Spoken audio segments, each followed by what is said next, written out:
If you don't have the graph given to you, we're going to start by graphing it, so we have a picture to work from. To find the length of the rectangle, so our width is always going to be dx, so I'm changing x. To find the length of your rectangle, you think of top minus bottom to get the appropriate expression, to get the height. Because a lot of times you don't just have one graph you're dealing with, you have two graphs, and you're trying to find the area between them. So I always use the expression top minus bottom, top function minus the bottom function to get the height of the rectangle, which will make more sense when we look at an actual graph. Yep. Will you ever get four graphs? No. I mean, maybe straight lines, but usually only over two functions at a time.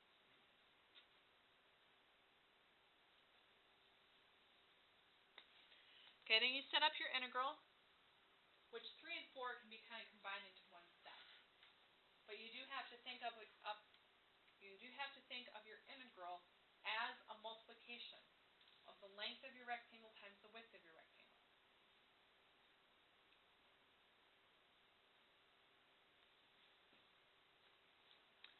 And then by integrating,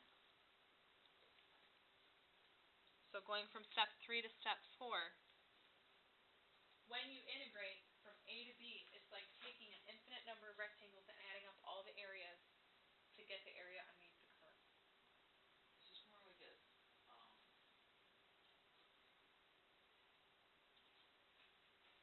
Is this more like a kind of more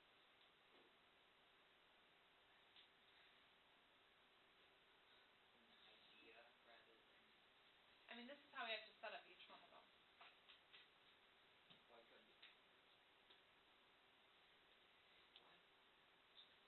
You have to set it all up based on the product of your length and your width, which comes from your rectangle that you draw.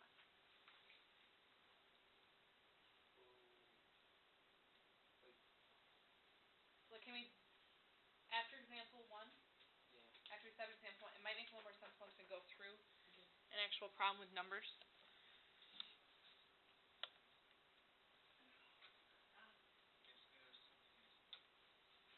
Okay.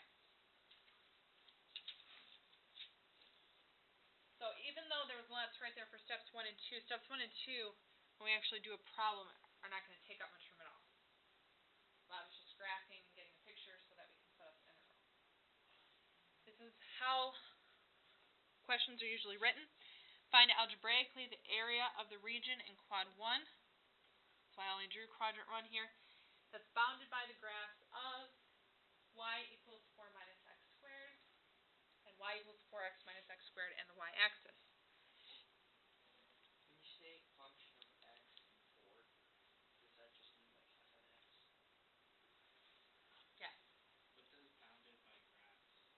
We're going to talk about that. In order to talk about what's bounded by those graphs, and bounded means like what's fenced in by all 3 of those graphs. So we're going to actually graph all 3, well, we can't really graph the y-axis, but graph these 2 functions. So everybody get a calculator because you're going to have to do this on your own at some point. Put in 4 minus x squared and put in 4x minus x squared.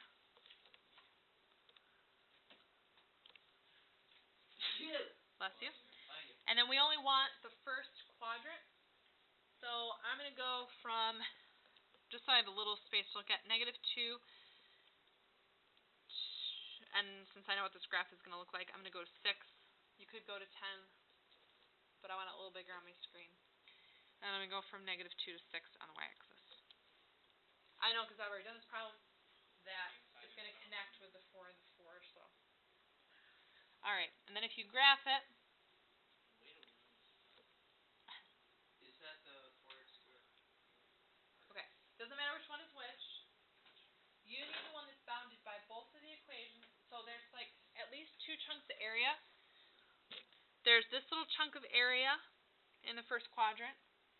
There's this little chunk of area that touches the y-axis and both curves. But which part, this one or this one? Well, this one's not really bounded by the y-axis, is it? No. TJ, we don't need to. It goes right with your version. It goes right through the origin. So really the only space or the only area that touches all three of those functions is this one right here. So on your paper, I usually like to see a sketch. So we just do a very rough sketch of what your graph looks like this. Doesn't have to be perfect. I just need to see that you have identified the correct area. Correct area that we're looking at is this one right here.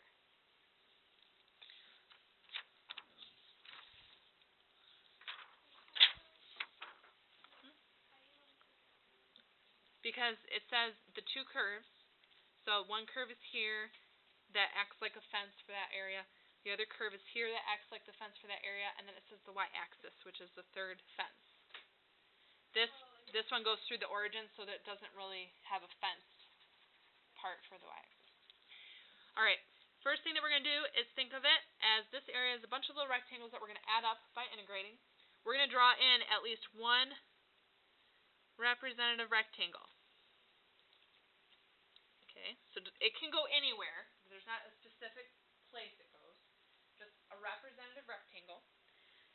The width of this rectangle is going to be what? Dx. Okay, the width of the rectangle is always dx. Because it's some change in x, we don't want to identify it as a certain value because we want it to be an infinite number of rectangles. And the reason we draw it in is so that we can see how to find the height of it. So I'm going to set up my function where, you know what, I'm going to make this dy, not dp. Okay. So dy here represents the product of my width and my height. My width is dx, my height is going to be given by the y values on the top minus the y values on the bottom. Let's say this y value was like 3.7 and this was 1.2. To get the length of that, I would take 3.7 and subtract 1.2, right? Right. Since we want this to represent every possible rectangle that could be drawn in, we can't use specific y values. We have to use the functions that represent the y values, which are given here. The one, oh dear, I think this is the one for, yes. This function here is that one, and this function is this other equation. So when you set up the length of your rectangle, and maybe I should write length times width here.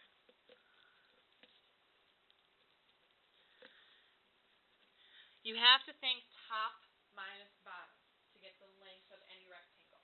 The top function is the 4 minus x squared. So we do, okay, 4 minus x squared. And then you're going to subtract the bottom function in order to get just that length.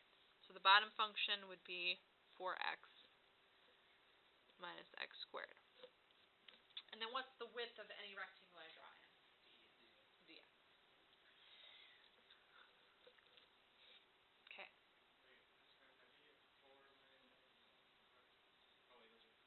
This is the top function. Top y value minus the bottom y value. Okay. Oh, actually, this next step here. Let's go ahead and integrate both sides. Both sides? Yep. Oh, yeah. So whenever you integrate dy, you're just going to get y, which is what we want. Before we actually integrate the right side, I'm going to want to simplify a little bit. So we have 4.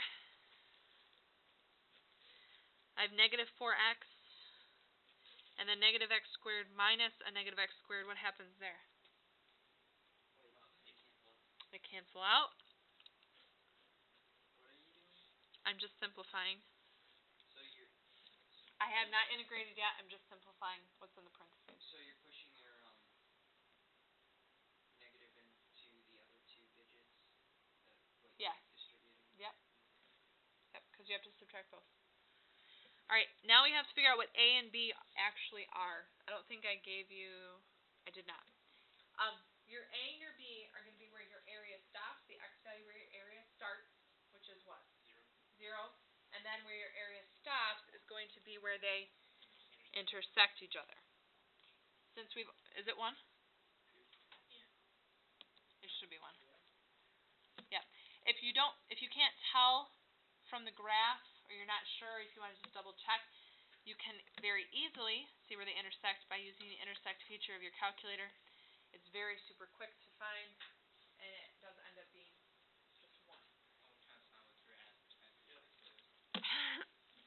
So 0 to 1.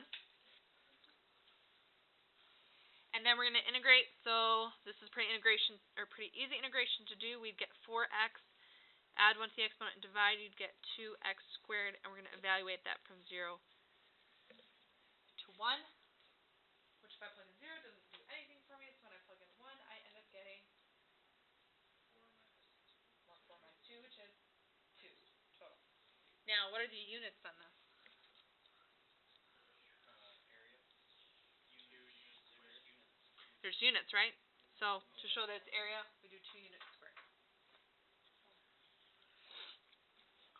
And that would be your answer. If you got something for 0 though, it'd be f of 1 minus. Minus f of 0, yep. So wait, what exactly is like 2 units squared? What does that represent? Area. The area. I know that it's area, but I mean, what does that stand for?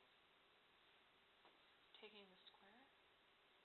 Which one are you talking about? I'm just curious what exactly we were looking for. We're looking for the area. Right here. Yeah. So that 2 units squared is this area here. The exact area of that piece is 2. Go back up to the top. This is the note I need you to write that followed that example. If you are not given A and B, like in number 1 we are not given A and B, then you have to find where the functions intersect. The 2 ways that you can find the functions intersection points, you can either set them equal to each other and solve, or you can graph. Either way. I'll let you know, like on the AP exam, they do that volume area problems in both, like the calculator portion. I've seen it in there, and then I've also seen it in the non-calculator portion. In the non-calculator portion, they would either give you the intervals, or they would give you a graph where it's very easy to identify the intervals. They're not going to give you crazy numbers when it's a non-calculator.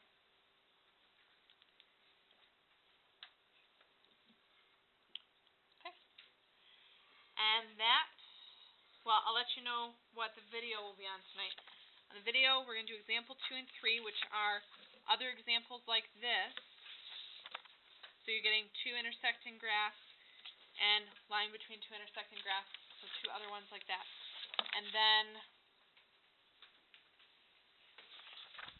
we'll probably have time to do example 4 and 5 as well. So lots of examples.